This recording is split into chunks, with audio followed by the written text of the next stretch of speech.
A'udzu billahi minasyaitonir rajim. Bismillahirrahmanirrahim. Assalamualaikum warahmatullahi wabarakatuh. Alhamdulillah. Alhamdulillahilladzi arsala rasulahu bil huda wa dinil haq liyudhhirahu 'ala dini kulli wa kafa billahi shahida. Asyhadu an la ilaha illallah wahdahu la syarika lahu wa asyhadu anna Muhammadan abduhu wa rasuluhu la nabiyya ba'da. Allahumma shalli wa sallim wa barik ala Muhammadin wa ala alihi wa ashabihi ajma'in amma ba'du. Wa qala ta'ala wa jalla a'udzu billahi minasyaitonir rajim. Ya ayyuhalladzina amanu taqullaha haqqa tuqatih wa la tamutunna illa wa antum muslimun. Wa qala aidan ya ayyuhalladzina amanu kutiba 'alaikumus syiyam kama kutiba 'alal ladzina min qablikum la'allakum tattaqun. Shadaqallahul azim. Allahumma arhamna bil Qur'an.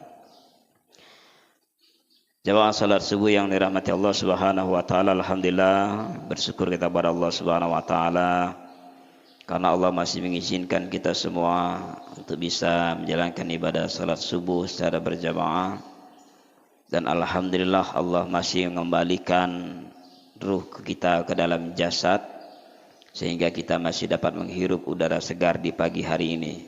Mudah-mudahan Allah akan terus memberikan nikmatnya tersebut sampai kita nanti bisa menikmati indahnya bulan suci Ramadan yang hanya tinggal beberapa pekan saja. Kalau kita hitung tinggal 2 pekan lagi, di tanggal 1 Maret insyaallah kita sudah berpuasa. Artinya di tanggal 28 kita sudah melaksanakan Qiyamul Ramadan, sahur, dan insyaallah nanti Syawalnya tanggal 31 Maret. Mudah-mudahan kita sampai di situ. Insyaallah, amin. Ya Rabbal Alamin. Salawat dan salam semoga senantiasa limpahkan curahkan kariban baginda Nabi Allah Muhammad sallallahu alaihi wasallam. Allahumma salli ala Muhammad wa ala ali Muhammad, pada keluarga, sahabat dan pengikut sunnah beliau, dan mudah-mudahan kita termasuk dalam pengikut beliau yang senantiasa istiqomah menjalankan sunnah-sunnah beliau. Jemaah yang dirahmati Allah Subhanahu wa taala, karena kita sebentar lagi akan memasuki bulan suci Ramadan, tentunya kita harus memahami beberapa hal terkait dengan amaliyah-amaliyah di bulan Ramadan. Sebagai wujud atau bukti keseriusan kita dalam menghadapi Ramadan. Ramadan ini perlu dihadapi dengan hati bahagia, hati yang bergembira, bukan dianggap sebagai sebuah ancaman. Karena banyak orang menganggap Ramadan itu sebagai ancaman. Ancaman akan berkurangnya jatah makan siang. Ada yang menganggap sebagai ancaman mengurangi aktivitas bekerja. Dan banyak sekali perusahaan-perusahaan yang notabene-nya mereka bukan dimiliki orang-orang mukmin, dianggap Ramadan itu mengurangi income perusahaan. Karena banyak pekerjaan yang habis waktunya untuk bersantai. Maka Islam sebenarnya tidak mengajarkan demikian. Ramadan dan tidak Ramadan itu sama saja. Kita harus tetap menjalankan aktivitas kita seperti biasa. Maka perlu persiapan. Yang paling penting adalah persiapan iman yang kuat. Tanpa iman yang kuat, orang tidak akan mampu menjalankan puasa Ramadan. Karena begitu beratnya ujian-ujian yang nanti akan dihadapi. Makanya perlu pelatihan. Maka Nabi mengajarkan kepada kita bahwasanya Aisyah menjelaskan, aku tidak pernah melihat Nabi puasa begitu banyak melainkan di bulan Sya'ban. Jadi Nabi itu rutin berpuasa di bulan Sya'ban. Nah, kita sering salah kaprah puasanya nanti di pas kata orang itu apa? Yang sering diagung-agungkan oleh orang itu. Nipsu Sya'ban. Padahal tidak ada ketentuan seperti itu. Kalau kita melihat aturan di dalam ajaran baginda Nabi. Yang jelas itu apa? Nabi itu berpuasa hampir seakan-akan itu seperti Ramadan. Aisyah itu melihat seperti itu. Nah, kita pun bisa mengikuti sunnah Nabi itu untuk sebagai apa? Nabi mengajarkan itu sebagai pelatihan kita. Melatih diri kita supaya nanti di Ramadan tidak kaget lagi badan fisik kita ini untuk berpuasa. Bisa kita lakukan dengan mengikuti sunnah Nabi Daud, sehari puasa, sehari tidak. Sebagai latihan kita. Tidak sanggup, bisa kita ikuti dengan cara puasa Senin dan Kamis. Sebagai latihan supaya nanti ketika Ramadan kita sudah terbiasa. Apalagi ibu-ibu yang punya penyakit mah. Ada bapak-bapak mungkin yang punya penyakit mah. Nah, mulai sekarang diperbaiki, disembuhkan dulu penyakit mahnya. Jangan sampai nanti seminggu puasa sudah tepar. Nah, kan saya kasih obatnya. Obat mah itu gampang. Ibu-ibu nggak perlu datang ke rumah sakit air bunda. Nanti beli obat cairnya itu ya, yang warna putih harus diminum sebelum makan. Justru itu punya efek samping yang luar biasa. Efek sampingnya adalah menipiskan dinding lambung kita. Lalu apa obat mah? Gampang. Beli saja bengkuang di pasar kita ini, pasar pagi. Beli satu itu belah dua, setengahnya dimakan sebelum makan, setengahnya lagi dimakan setelah makan. Rutin saja, insya Allah sembuh yang punya penyakit mah. Insya Allah bisa menjalankan puasa Ramadan dengan baik. Nah, jemaah yang dirahmati Allah Subhanahu wa taala, lalu apa yang dimaksud dengan syamu Ramadan? Syamu Ramadan adalah berpuasa di bulan suci Ramadan, dan ini karena memang kewajiban kita sebagai mukmin. Ingat, Islam itu terdiri dari 5 perkara, ditegakkan oleh 5. Bersyahadat kepada Allah, asyhadu an la ilaha illallah wa asyhadu anna Muhammadar Rasulullah. Kemudian mendirikan sholat 5 waktu. Subuh, zuhur, asyar, maghrib, isya. Lalu apa? Berpuasa di bulan Ramadan, yang sebentar lagi akan kita laksanakan. Kemudian apa lagi? Zakat. Nah, jemaah yang dirahmati Allah Subhanahu wa taala, mulailah mempersiapkan sebelum Ramadan datang ini, mempersiapkan apa?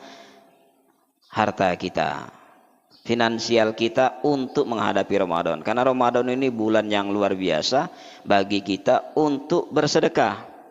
Karena bulan yang Allah akan lipat gandakan pahala itu beratus kali lipat.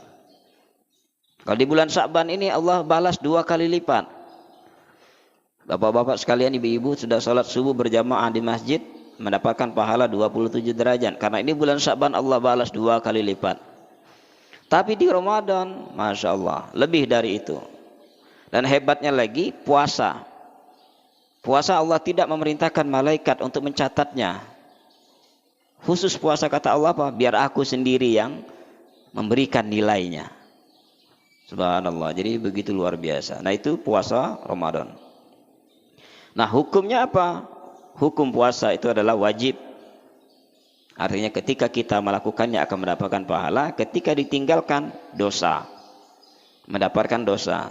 Kenapa? Karena kita sudah mengingkari perintah Allah. Ini boleh kita buka di dalam suratul Baqarah ayat 183, dia juga dalam Al-Baqarah 185.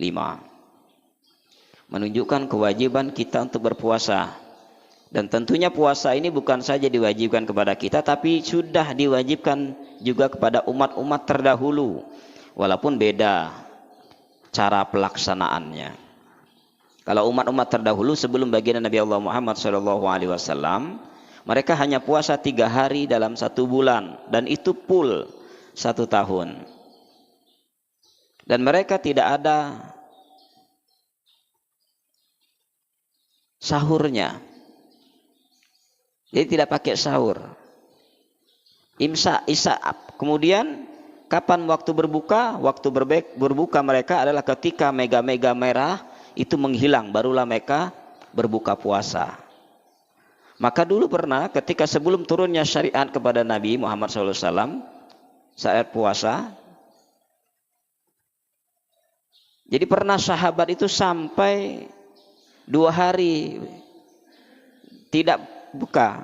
Jadi hari ini puasa, nah hari ini sore tadi nanti belum buka, sampai besoknya baru buka. Kenapa? Ya karena memang aturannya buka itu hanya nunggu mega-mega merah itu hilang. Nah, penduduk Madinah rata-rata sahabat Nabi itu petani.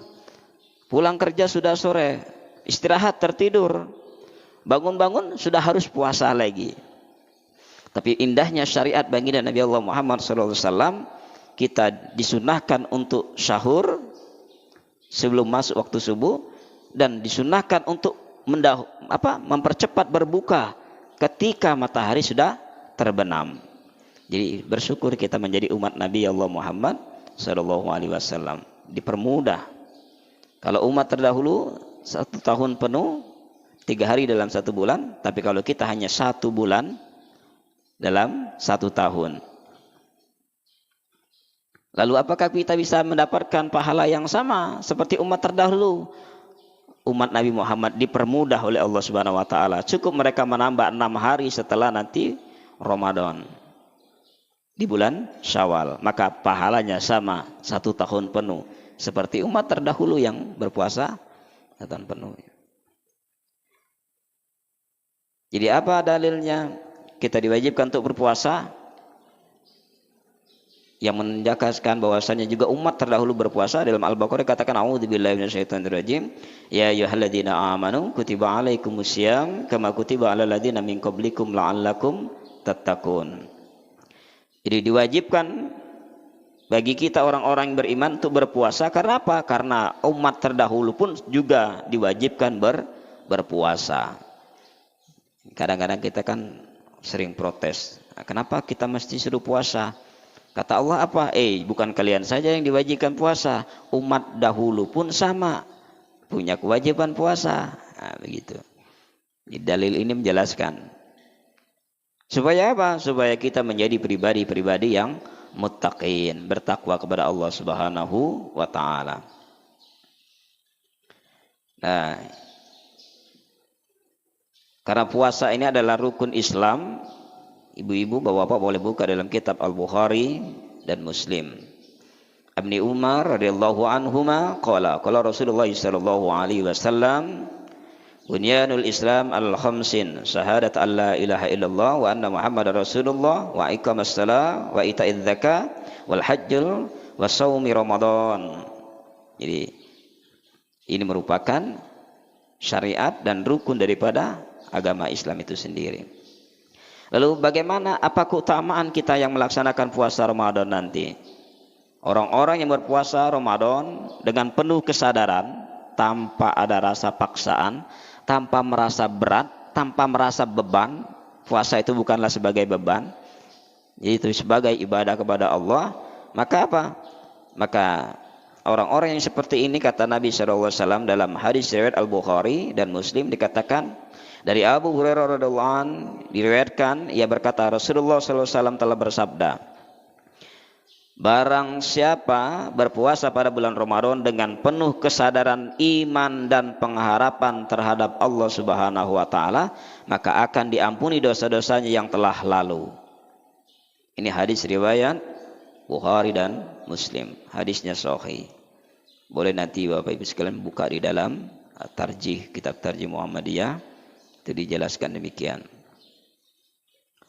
Begitu halnya juga dalam riwayat lain dikatakan dari Abu Hurairah, Rasulullah SAW bersabda, salat 5 waktu, salat Jumat dan puasa Ramadan menghapus dosa yang dilakukan antara yang satu dengan yang berikutnya selama tidak dilakukan dosa-dosa besar. Jadi begitu luar biasanya kalau kita menjalankan Ramadan. Artinya dosa-dosa antara nanti Ramadan ini dengan Ramadan yang akan datang, Allah akan hapus kesalahan-kesalahan kita, kecuali tidak melakukan dosa besar seperti perbuatan syirik. Dan yang paling penting adalah Allah akan memberikan pahala yang berlipat-lipat ganda. An Abi Hurairah radhiyallahu anhu qala Rasulullah sallallahu alaihi wasallam yaqulu Allahu ta'ala kullu amalin ibni Adam laqul hasanatu bi asyri amsalha ila sab'i mi'ati di'fun ila siyam huwa ana ajrihi bihi innahu yatraku ta'am wa syahwatu min ajali wa yaturuku syahramu wa syahwatu min ajli fahuwa wa ana ajri. Dikatakan dari Abu Hurairah radhiyallahu an, ia berkata Rasulullah sallallahu alaihi wasallam bersabda, Allah Subhanahu wa taala berfirman, setiap amal anak Adam manusia adalah untuk dirinya dan ganjarannya adalah kebaikan yang dilipat gandakan 10 kali lipat hingga 700 kali lipat kecuali puasa. Dia adalah untukku, aku membalasnya dengan tanpa batasan.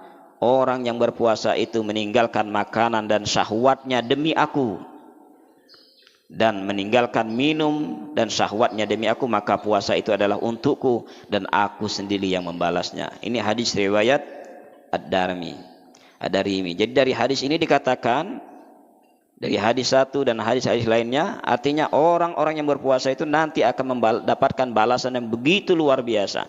Kalau ibadah sholat kita, zakat kita, sedekah kita, Allah nanti akan balas sampai 700 kali lipat. Tetapi puasa Allah balas lebih dari itu, dan sesuka hati Allah untuk memberikannya. Kenapa? Karena kita sudah mengikuti, menjalankan perintah Allah. Kita rela meninggalkan syahwat kita hanya demi Allah. Kita rela meninggalkan makan minum kita hanya demi Allah. Jadi Allah sendiri yang akan membalasnya, karena tidak ada kaitannya dengan kita, karena kita benar-benar kepada Allah Subhanahu wa ta'ala. Jadi begitu luar biasa. Dan dikatakan juga di dalam hadis lain, dalam hadis riwayat Muslim, orang-orang yang berpuasa 1 hari saja di jalan Allah akan dijauhkan dari api neraka 70 tahun. Dari Abu Sa'id Al-Khudri radhiyallahu an diriwayatkan bahwa ia berkata, aku mendengar Rasulullah SAW bersabda, barang siapa yang berpuasa 1 hari di jalan Allah akan dijauhkan Allah dirinya dari neraka sejauh 70 tahun. 70 tahun di situ jangan dibayangkan dengan waktu yang sekarang. Dunia ini kalau disamakan, kita mau bandingkan dengan waktu nanti di yaumil qiyamah, kalau kita baca dalam Al-Quran, waktu di dunia ini hanyalah tidak lebih kurang setengah jam saja. Bayangkan, kita sudah merasa ada yang sampai 60 tahun, ada yang 100 tahun, bahkan sekarang sudah berapa? Sudah tahun 2026, itu pun hitungan Masehi. Di dalam Al-Quran jadi apa? Dunia ini tidaklah hanya setengah jam saja. Nah, sementara nanti di yaumil qiyamah Allah akan jauhkan kita dari neraka itu 70 tahun. Masya Allah, begitu lamanya waktu yang Allah berikan. Artinya kita terhindar dari siksa api neraka. Itu yang akan Allah balas buat orang-orang yang berpuasa.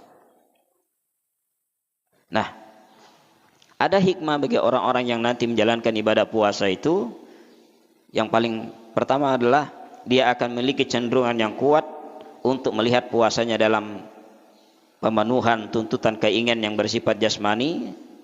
Nah, ini yang sesuai disyariatkan di dalam Al-Quran di surah ketiga ayat ke-14. Di puasa itu mengajarkan kepada kita untuk hidup bukan hanya kebutuhan seksual saja, jasmani saja, tapi kita butuh juga secara rohani. Karena diri kita ini terdiri dari 2 unsur. Ada unsur jasad, ada unsur roh. Ketika ruh Allah tarik, maka jasad tidak ada maknanya sama sekali. Ada ruh tanpa jasad, tidak juga bisa kita melakukan kegiatan seperti saat ini. Kedua-duanya perlu dikasih nutrisi. Kedua-duanya perlu dijaga. Dan puasa itu menjaga jasad kita. Karena tubuh kita juga butuh istirahat. tubuh kita juga butuh perbaikan. Ibarat mesin itu butuh istirahat. Nah, orang-orang yang berpuasa itu nanti di dalam organ tubuhnya, sel-selnya itu ketika di siang hari kita kekurangan nutrisi, tubuh kita kekurangan makanan, maka nanti tubuh kita akan memakan lemak-lemak yang ada dalam diri kita sendiri, termasuk penyakit-penyakit kanker dan lain sebagainya. Itu sel-sel yang tidak berguna yang menggerogoti itu nanti akan dimakan oleh tubuh kita sendiri sebagai nutrisi. Jadi puasa itu setelah dikaji oleh ilmuwan Jepang ternyata luar biasa. Orang yang rajin puasa akan terhindar dari penyakit kanker, penyakit tumor dan lain sebagainya. Kenapa?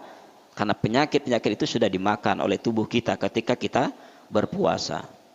Itu hikmahnya. Nah, jemaah yang dirahmati Allah Subhanahu wa taala, lalu beberapa hal apa saja yang membatalkan puasa? Tentu yang perlu kita pahami, pertama adalah memasukkan sesuatu ke dalam tubuh, yaitu mulut kita.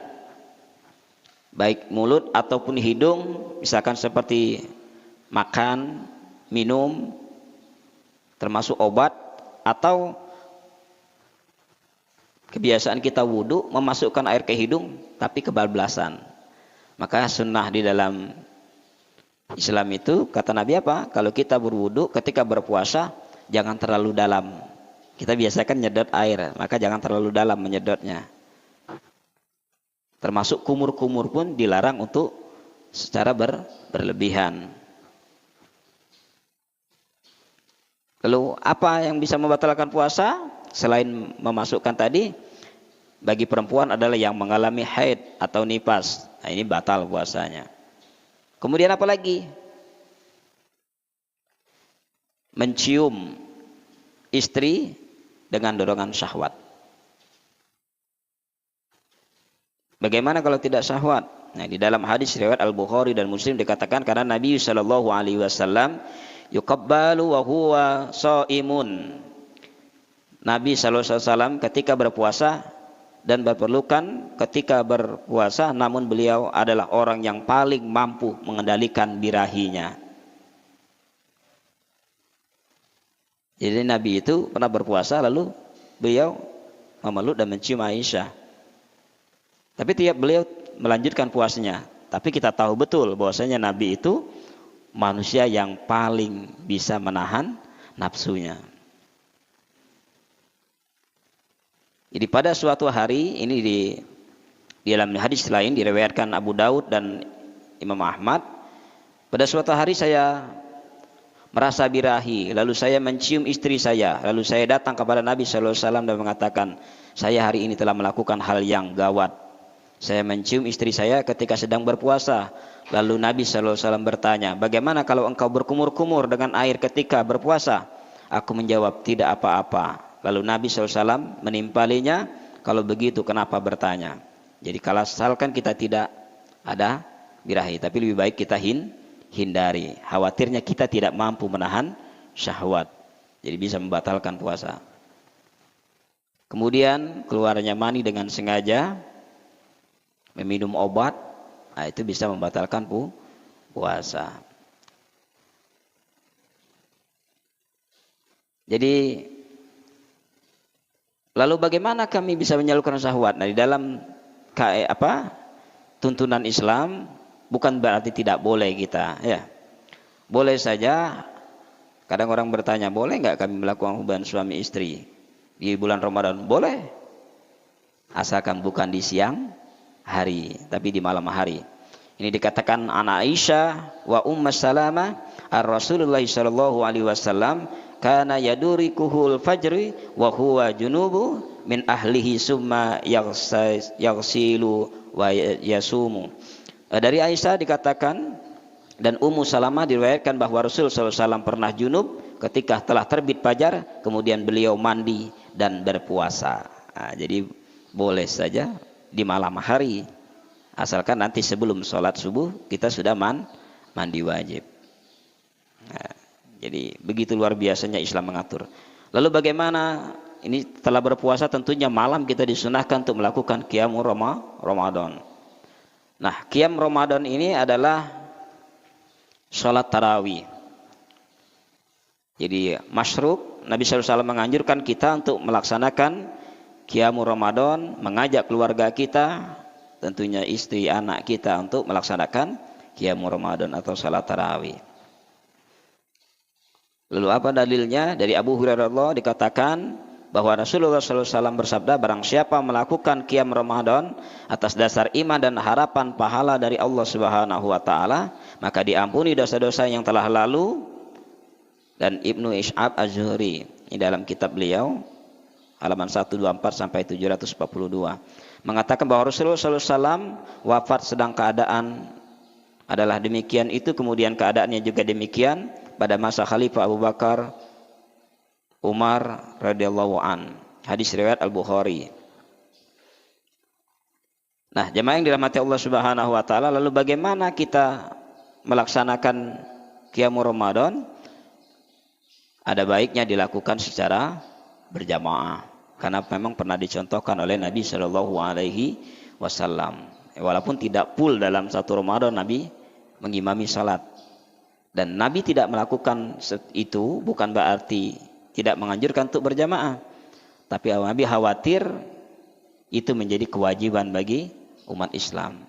Jadi disunahkan kita qiyamul Ramadan itu adalah secara berjamaah.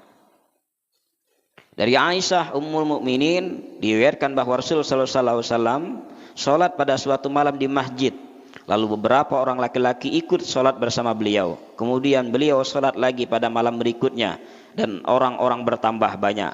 Kemudian mereka berkumpul pada malam ketiga atau keempat, namun Rasulullah SAW tidak keluar. Saya melihat apa yang kamu lakukan, kata Nabi. Aku tidak keluar menemui kalian bukan karena apa-apa, melainkan aku khawatir kalau itu menjadi wajib atas kamu, ini terjadi di Ramadan. Hadis riwayat Al-Bukhari. Dan juga yang saya bacakan tadi adalah diriwayatkan juga oleh Imam Muslim, Abu Daud, An-Nasa'i, Imam Ahmad, dan Ibnu Khuzaimah dan Ibnu Hibban. Jadi dari hadis di atas dapat kita pahami bahwasanya sunnahnya salat tarawih itu adalah berjamaah dan dilakukan di masjid. Jadi jangan ada alasan, Nabi saja kan cuma 3 hari di masjid, selebihnya di rumah. Oh, ngikuti sunnah kita di rumah saja. Tidak demikian. Nabi kenapa tidak melanjutkan setelah 3 hari di masjid itu bukan berarti Nabi tidak lagi ke masjid. Lalu Nabi setelah itu kembali ke masjid lagi. Nabi hanya khawatir nanti itu menjadi suatu hal yang wajib. Itu yang perlu kita pahami. Lalu salat tarawih lebih afdal kapan dilakukan? Nah, ini banyak sekali hadis-hadis yang menerangkan. Dari Aisyah Ummul Mukminin diriwayatkan bahwa Rasulullah SAW bersabda. Nah, ini sama seperti hadis yang dibacakan tadi. Kita lanjutkan dari Abu Dzar diriwayatkan bahwa berkata, kami berpuasa pada suatu Ramadan bersama Rasulullah SAW, lalu kami minta kepada beliau, wahai Rasulullah, alangkah kiranya engkau sholat sunnah bersama kami pada sisa malam ini. Lalu beliau menjawab, sesungguhnya barang siapa yang melakukan qiyam bersama imam hingga selesai, maka akan ditetapkan baginya pahala 1 malam. Hadis riwayat At-Tirmizi, Abu Daud, An-Nasa'i, Ibnu Majah.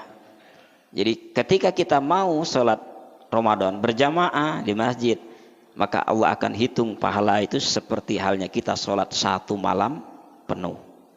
Jadi Masya Allah, luar biasa pahalanya. Apalagi kita laki-laki ya, nggak ada alasan untuk sholat di rumah sendirian tarawih.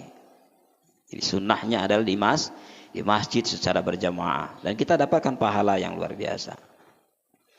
Lalu bagaimana rakaat tarawih? Nah, ini saya akan bacakan hadisnya.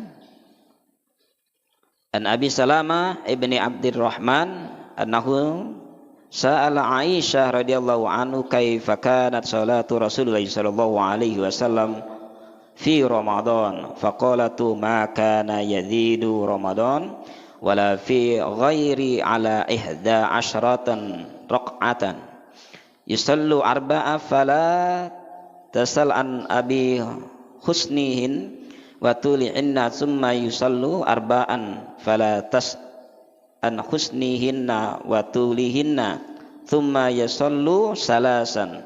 Fakultu ya Rasulullah atanamu qabla antu tir. Qala ya Aisyah inna ainani tanamani wala yanamu qalbi.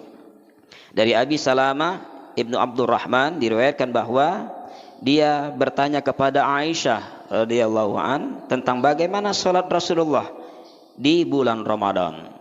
Lalu Aisyah menjawab, beliau salat di bulan Ramadan dan bulan lainnya tidak lebih dari 11 rakaat. Beliau salat 4 rakaat, maka jangan kau tanyakan tentang baik dan lamanya. Kemudian beliau salat lagi 4 rakaat, maka jangan kau tanyakan baik dan lamanya. Kemudian beliau salat 3 rakaat. Lalu Aisyah bertanya, wahai Rasulullah, apakah engkau tidur sebelum mengerjakan witir? Beliau menjawab, wahai Aisyah, kedua mataku memang tidur, tetapi hatiku tidak tidur. Hadis riwayat jamaah ahlul hadis kecuali Ibnu Majah. Jadi melihat dari hadis ini demikian. Jadi hadis Aisyah ini adalah hadis tentang salat tarawih karena hadis ini adalah jawaban pertanyaan dari Abu Salamah Ibnu Abdurrahman kepada Aisyah sendiri, kepada istri Rasulullah Shallallahu Alaihi Wasallam tentang apa? Rakaat salat tarawih. Nah, salat tarawih juga Al-Bukhari sebagai salah satu seorang rawinya, beliau memasukkan hadis ini dalam bab tarawih, kitab tarawih. Ini ada dalam sokinya. Dan beliau tidak memasukkannya dalam kelompok hadis-hadis witir dan dalam kitab witir. Jadi pendapat yang menyatakan bahwa hadis ini tentang witir tidak tepat. Jadi karena dalam kitab Bukhari pun beliau masukkan ini dalam bab tarawih. Jadi 4, 4, 3. Lalu ada hadis lain dari Jabir dikatakan telah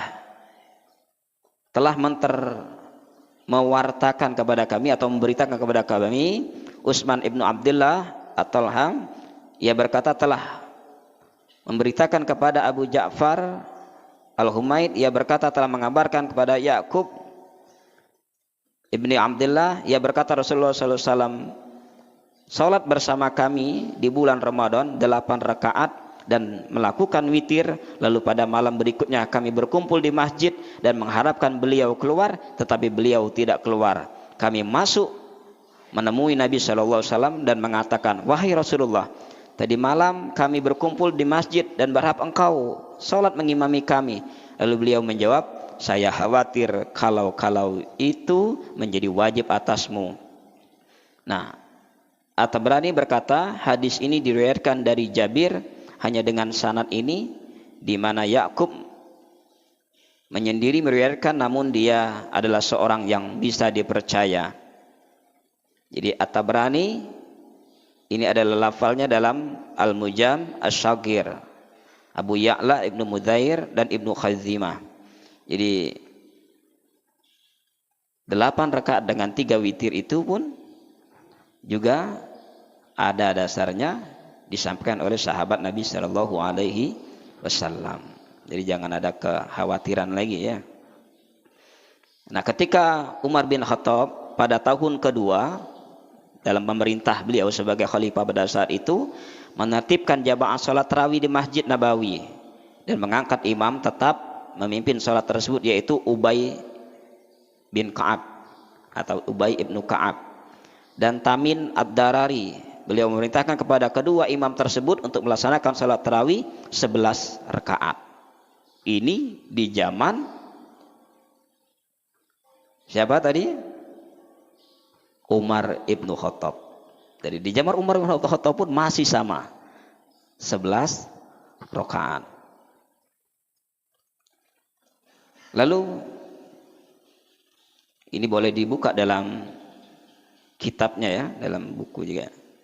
Nah, artinya dari zaman Nabi sampai ke Khalifah Rasyidin itu sama, jumlah rakaatnya masih 11 rakaat.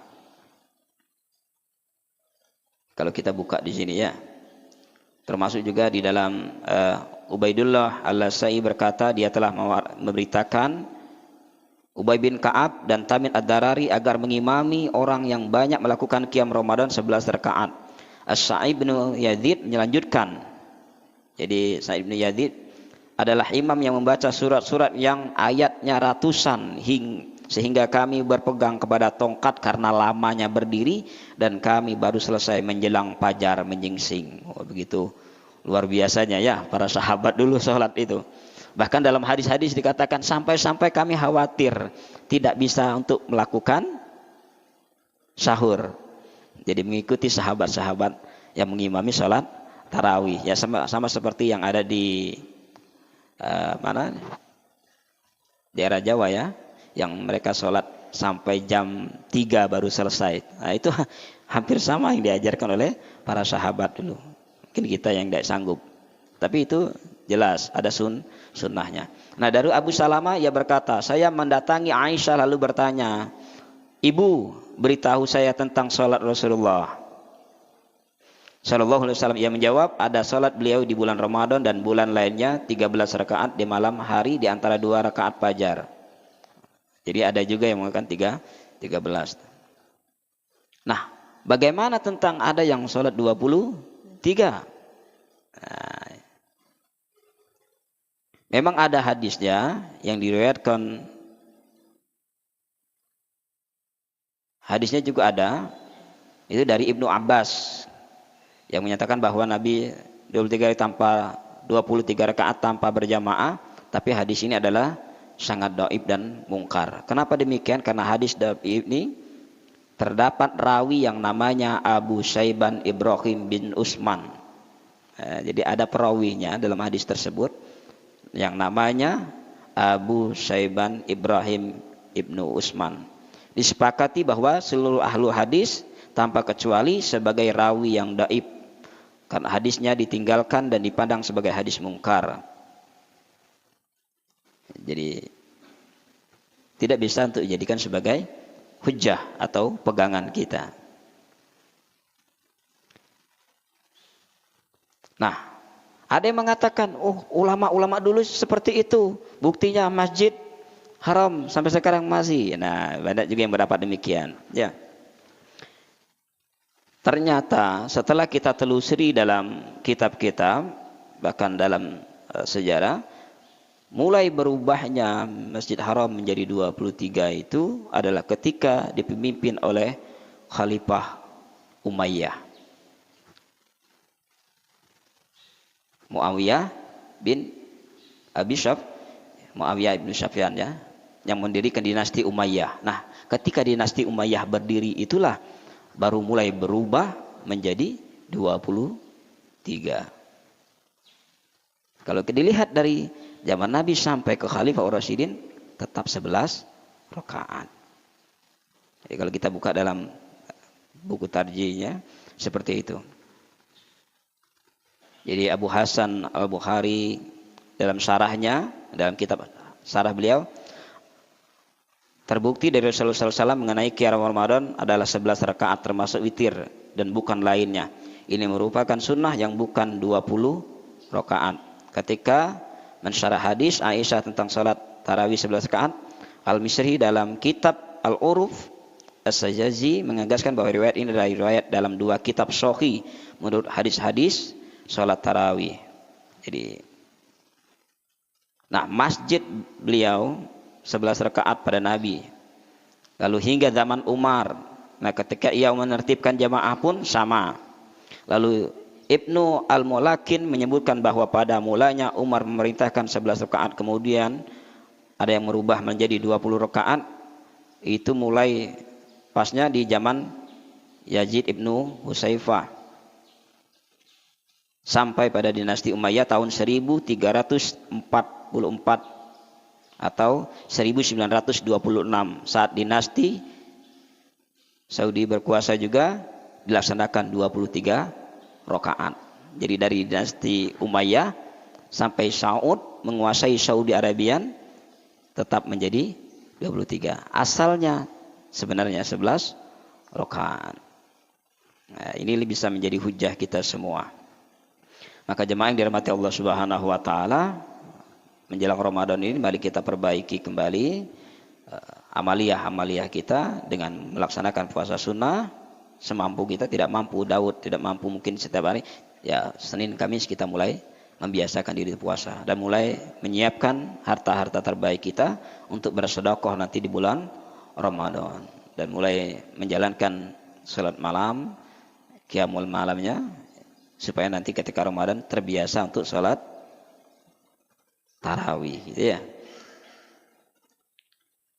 Itu saja yang bisa saya sampaikan pada kesempatan hari ini. Kalau mau kita baca semua ini ya, hampir 100 halaman ya, terkait dengan bagaimana cara menghadapi bulan Ramadan. Mudah-mudahan Allah berikan kita kesehatan semua untuk bisa berjumpa dengan Ramadan, dan mudah-mudahan dimulai dari sekarang kita pun sudah mulai rajin untuk bersedekah, sehingga nanti ketika Ramadan kita sudah terbiasa bersedekah. Dan yang paling penting adalah bukakanlah mulai dari sekarang pintu maaf untuk orang-orang yang mungkin pernah menzalimi kita, pernah menfitnah kita, bahkan pernah menipu kita atau pernah membohongi kita. Bukakan pintu maaf seluas-luasnya untuk mereka, dan kita nyatakan dalam hati kita, ya Allah, aku maafkan, ampuni segala kehilapan, dosa-dosa orang-orang yang pernah menzalimi diriku. Supaya apa? Allah pun membukakan pintu maafnya untuk kita, sehingga ketika kita bertaubat, Allah menerima taubat kita dengan baik. Kita tidak tahu apakah sampai atau tidak dengan Ramadan, tapi kita harus senantiasa terus meminta maaf dengan Allah Subhanahu wa taala, sehingga Allah mematikan kita dalam keadaan husnul khatimah. Subhanakallahumma wa bihamdika asyhadu an la ilaha illa anta astaghfiruka wa atubu ilaik. Nasr minallah wa waftun qarib. Assalamualaikum warahmatullahi wabarakatuh.